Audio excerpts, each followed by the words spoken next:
लोकसभा 2024 का सरगर्मी तेज हो गया है। अब पूर्व में भी आप चुनाव लड़ रहे थे, लोकसभा और विधानसभा का भी चुनाव लड़ रहे थे। तो इस बार लोकसभा का चुनाव मतलब कि सरगर्मी तेज हो गया है। क्या इस बार चुनाव लड़ने जा रहे हैं? बिल्कुल।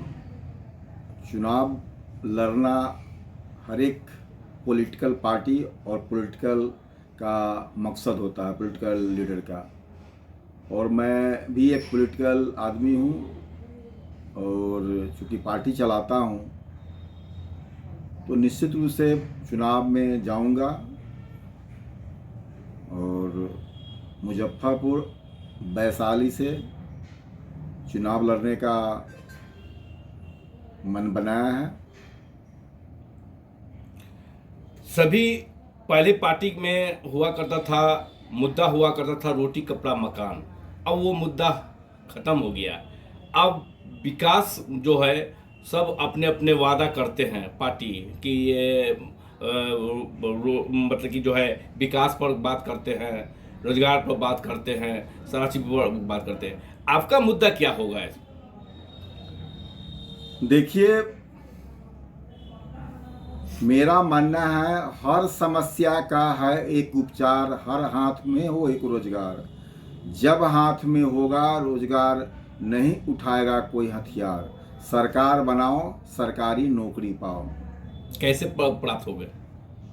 तो मैं बताना चाहता हूँ कि रोजगार एक ऐसा मुद्दा है कि अगर लोगों को रोजगार मिल जाता है और उसके श्रम का जो उसका लेबर वैल्यू है उसकी कद्र की जाती है और उसके अनुपातिक उसको यदि पैसा मिलता है या पारिश्रमिक मिलता है तो फिर किसी भी प्रकार का अनुदान देने की ज़रूरत या मदद देने की ज़रूरत नहीं पड़ेगा। और इससे बड़का विकास हमारे समझ से कुछ नहीं हो सकता है। अगर लोगों को रोजगार से कनेक्ट कर दिया जाए पड़ते हैं। इस मानसिकता को खत्म किए बगैर हम बेहतर शिक्षा की कल्पना नहीं कर सकते हैं। उतना ही नहीं, चिकित्सा के क्षेत्र में भी गरीबों का इलाज सरकारी अस्पताल में, अमीरों का इलाज प्राइवेट अस्पताल में, इस दोनों में, चिकित्सा और शिक्षा में, इस दोहरी व्यवस्था को खत्म करना होगा। और डॉक्टर को मजबूर करना पड़ेगा कि आपको निजी क्लिनिक नहीं चाहिए। देश का आम आदमी भूख से नहीं मर सकता है, बेरोजगार नहीं रह सकता है। केवल उसके साथ की जरूरत है, एक होने की जरूरत है। जब तक वो अपनी शक्ति को नहीं पहचानेगा, वोट के अधिकार को नहीं समझेगा, तब तक कुछ नहीं हो सकता है। अभी देखा जा रहा है कि आप बोले हैं कि 2 लोकसभा है, मुजफ्फरपुर वैशाली से, दोनों से नामांकन आप करने जा रहे हैं। या पार्टी से चुनाव लड़िएगा सिंपल से, कि क्या आप विश्वास दिलाएंगे कि हाँ आप खड़ा उतरिएगा सारी बातों को लेके? बहुत अच्छा सवाल किया आपने। मैं तो इसको बड़े जोर शोर से बोलता हूँ कि जब हम 5 दिन भूखे नहीं रह सकते हैं तो हमारी वोट से जीतने वाले को गर्व से के साथ देश की सरकार बोलती है कि हम 80 करोड़ लोगों को खिला रहे हैं। अरे भाई, तो फिर आपको क्या हो गया? आप 80 करोड़ लोगों को खिलाने का मतलब क्या हुआ कि 80 करोड़ लोग आपका जो है वह खाने लायक नहीं है, अपने से कमा के खा नहीं सकता है। तो विकास का क्या पैमाना है आपका? क्या विकास किए हैं?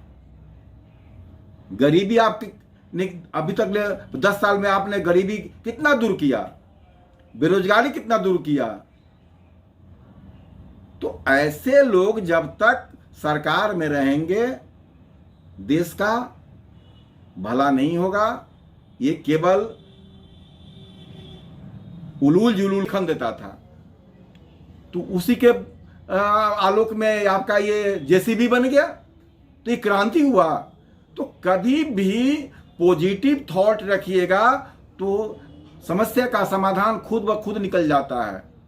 वो डरे हुए लोग जो है सत्ता में आके बैठ जाते हैं, जिसके कारण से समाज का, देश का, प्रदेश का नुकसान हुआ है, होता रहेगा।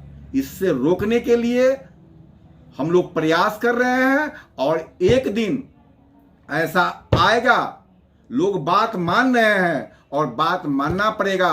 कोई भी इस देश का आम आदमी भूख से नहीं मर सकता है, बेरोजगार नहीं रह सकता है, केवल उसके साथ की जरूरत है, एक होने की जरूरत है। जब तक वो अपनी शक्ति को नहीं पहचानेगा, वोट के अधिकार को नहीं समझेगा, तब तक कुछ नहीं हो सकता है।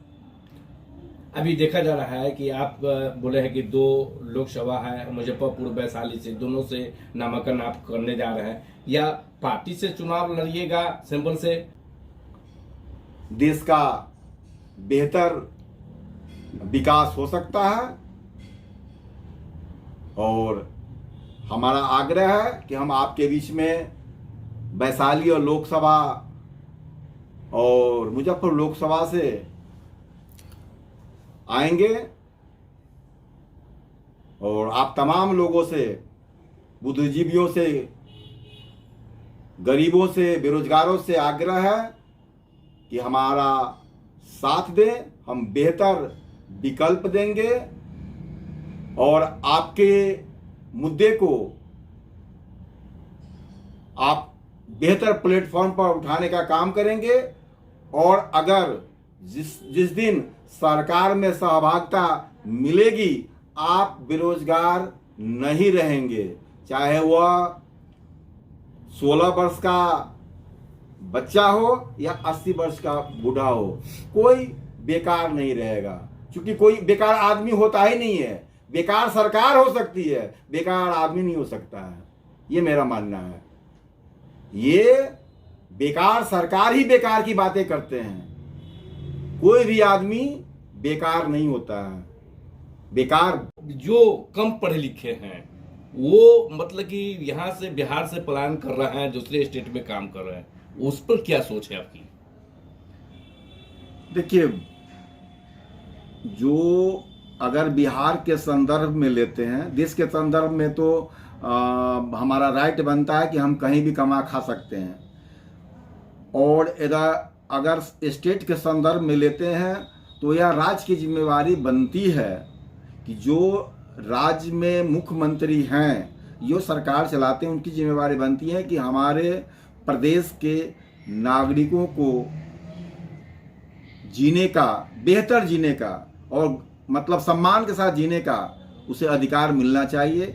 और उसके लिए रोजगार की व्यवस्था जो है वह राज्य सरकार की जिम्मेवारी बनती है। और ऐसा हम लोग कहता है ना कि केंद्र सरकार हमको मदद नहीं करता, इसलिए हम व्यवस्था नहीं कर सकते। मैं कहता हूं कि केंद्र सरकार के मदद के बगैर भी हम बेहतर स्टेट बना सकते हैं। कोई भी स्टेट का मुखिया जो है वह अपने स्टेट को बेहतर बना सकता है। कैसे? जैसे कि हम जो सिस्टम है, जैसे कि जो पैसा अगर केंद्र अगर हमें मदद नहीं करता है तो आप स्टेट के मालिक हैं, अगर वो मदद नहीं करता है तो हम भी उसको मदद नहीं करेंगे। और जो स्टेट का पैसा है स्टेट में ही खर्च करेंगे, नहीं जाने देंगे पैसा को। अगर स्टेट का पैसा स्टेट में ही खर्च किया जाए, इसलिए बैंकों में पैसा जमा करते हैं ना, उसका उपयोग केंद्र सरकार ही करती है। हम उस पैसा को अगर हमको केंद्र सरकार मदद नहीं करते, हम नहीं खर्च करने देंगे, हम नहीं पैसा उसको जाने देंगे। हम अपने अगर हम अपना